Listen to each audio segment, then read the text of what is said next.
जरा सोचिए, एक ऐसा पहाड़ जो माउंट एवरेस्ट से भी छोटा है, लेकिन फिर भी आज तक कोई इंसान उस पर चढ़ नहीं पाया। जी हाँ, हम बात कर रहे हैं कैलाश पर्वत की। तो चलिए, आज इसके इसी गहरे राज की परतों को खोलते हैं। सवाल तो एकदम सीधा है, पर इसके जो जवाब है ना, वो सच में हैरान करने वाले हैं। क्या इसके पीछे कोई दैवीय शक्ति है, या कोई वैज्ञानिक पहेली, या फिर सच्चाई कुछ और ही है? सोचकर देखिए, सिर्फ चढ़ने की कोशिश की और कुछ ही साल में पर्वतारोही बूढ़े होकर मर गए। ये एक बहुत चौंकाने वाला दावा है, जो एक रूसी रिसर्चर डॉक्टर मुल्दाशेव ने किया था। और सच कहूं तो इसी तरह की कहानियों ने कैलाश को एक ऐसी रहस्यमयी पहेली बना दिया है।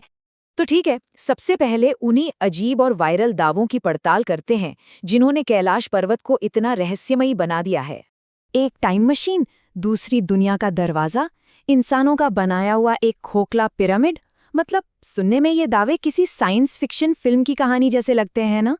पर असल में यही वो बातें हैं जो कैलाश के बारे में इंटरनेट पर खूब फैली हुई हैं। तो चलिए देखते हैं कि इनमें सच्चाई कितनी है। अच्छा, अब इन सनसनीखेज दावों से थोड़ा हटकर देखते हैं। कैलाश का एक और पहलू है जो कहीं ज्यादा गहरा और महत्वपूर्ण है। ये सिर्फ एक पहाड़ नहीं है, इसे ब्रह्मांड का पवित्र केंद्र माना जाता है। तो सबसे पहले इसकी लोकेशन और हाइट देखते हैं। कैलाश पर्वत तिब्बत में है, और पता है, ये माउंट एवरेस्ट से 2200 मीटर से भी ज्यादा छोटा है। तो एक बात तो बिल्कुल साफ है कि अगर इस पर कोई नहीं चढ़ पाया, तो उसकी वजह इसकी ऊंचाई तो बिल्कुल नहीं है।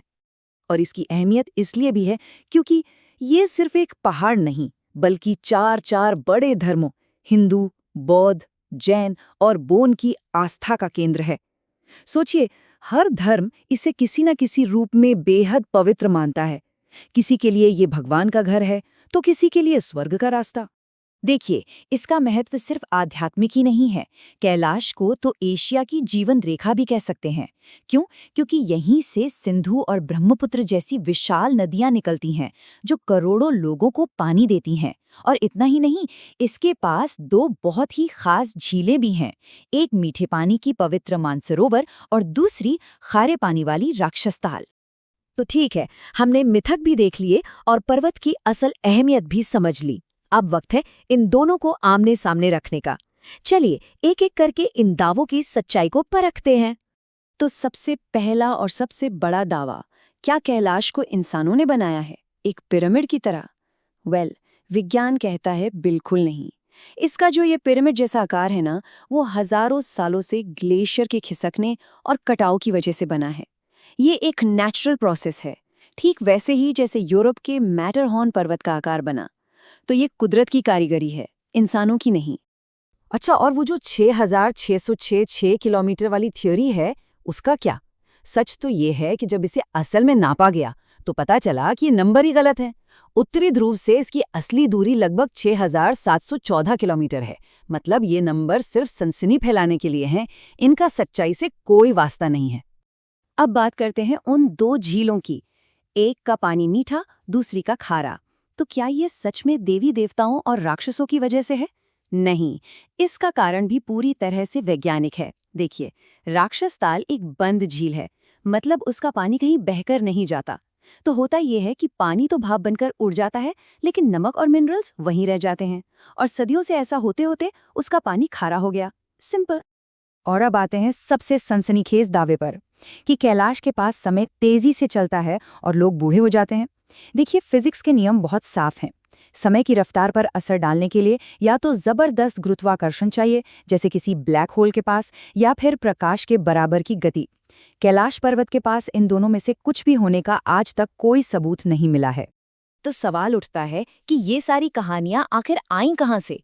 आपको जानकर हैरानी होगी कि ज्यादातर दावों के पीछे एक ही नाम सामने आता है, डॉक्टर अर्नस्ट मुल्दाशोव। अब वो पेशे से एक आई सर्जन थे, कोई जियोलॉजिस्ट या फिजिसिस्ट नहीं। और मजे की बात यह है कि वो जलपरियों और वैम्पायर्स के होने में भी यकीन करते थे। अब इससे इन दावों की सच्चाई पर एक बहुत बड़ा सवालिया निशान लग जाता है ना? तो फिर वो अदृश्य शक्ति क्या है जिसके बारे में कहा जाता है कि वो पर्वतारोहियों को रोक देती है, सिरदर्द और दिशाभ्रम होने लगता है? वो कोई रहस्यमयी ताकत नहीं है, उसे एल्टीट्यूड सिकनेस कहते हैं। ये एक जानी मानी मेडिकल कंडीशन है। जब आप बहुत ज़्यादा ऊंचाई पर जाते हैं तो ऑक्सीजन की कमी से सिरदर्द, कन्फ्यूजन, यहाँ तक कि हैलुसिनेशन भी होने लगता है, और लोग इसी को गलती से कोई अलौकिक शक्ति समझ बैठते हैं। तो अगर ये सारे मिथक झूठे हैं तो फिर असली वजह क्या है? कोई कैलाश पर आज तक क्यों नहीं चढ़ा? सच इन सारी कहानियों से कहीं ज्यादा सरल और कहीं ज्यादा गहरा है। अगर हम इस पहाड़ को जीतते हैं तो हम लोगों की आत्माओं में बसी किसी चीज को जीत लेंगे। ये शब्द दुनिया की सबसे महान पर्वतारोहियों में से एक रेनहोल्ड मेसनर के हैं। सोचिए, जब उन्हें कैलाश पर चढ़ने की इजाजत मिली तो उन्होंने करोड़ों लोगों की आस्था का सम्मान करते हुए साफ मना कर दिया। और ये सिर्फ मेसनर की बात नहीं थी, ये एक सिलसिला था। देखिए, 1985 में उन्होंने मना किया, फिर 2001 में जब एक स्पेनिश टीम को परमिट मिला तो दुनिया भर में इसका जबरदस्त विरोध हुआ, प्रोटेस्ट्स हुए, और इसी भारी विरोध के जवाब में चीनी सरकार ने कैलाश पर पर्वतारोहण को हमेशा के लिए बैन कर दिया। तो असली जवाब ये है, कैलाश पर आज तक इसलिए नहीं चढ़ा गया क्योंकि ये नामुमकिन है, बल्कि इसलिए क्योंकि हम सब ने, पूरी इंसानियत ने मिलकर ये तय किया है कि इस पर नहीं चढ़ना चाहिए। ये किसी डर का नहीं, बल्कि सम्मान का एक सामूहिक फैसला है। और पता है, यही बात हमें कैलाश के असली चमत्कार तक ले आती है। ये चमत्कार किसी अलौकिक शक्ति या टाइम मशीन में नहीं है, ये इंसान के अंदर बसे सम्मान की भावना में है। एक बार सोच कर देखिए, जिस इंसान ने दुनिया की सबसे ऊंची चोटियों को फतह कर लिया, समंदर की गहराइयों को नाप लिया, यहाँ तक कि अंतरिक्ष तक पहुंच गया, उसी इंसान ने एक पहाड़ को सिर्फ आस्था और सम्मान के लिए अछूता छोड़ दिया। शायद यही कैलाश का सबसे बड़ा आश्चर्य है। और ये कहानी हमें एक बहुत गहरे सवाल के साथ छोड़ जाती है। हर चीज को हासिल कर लेने की इस दौड़ में किसी चीज को सिर्फ श्रद्धा के लिए छोड़ देने का, उसका क्या मूल्य है?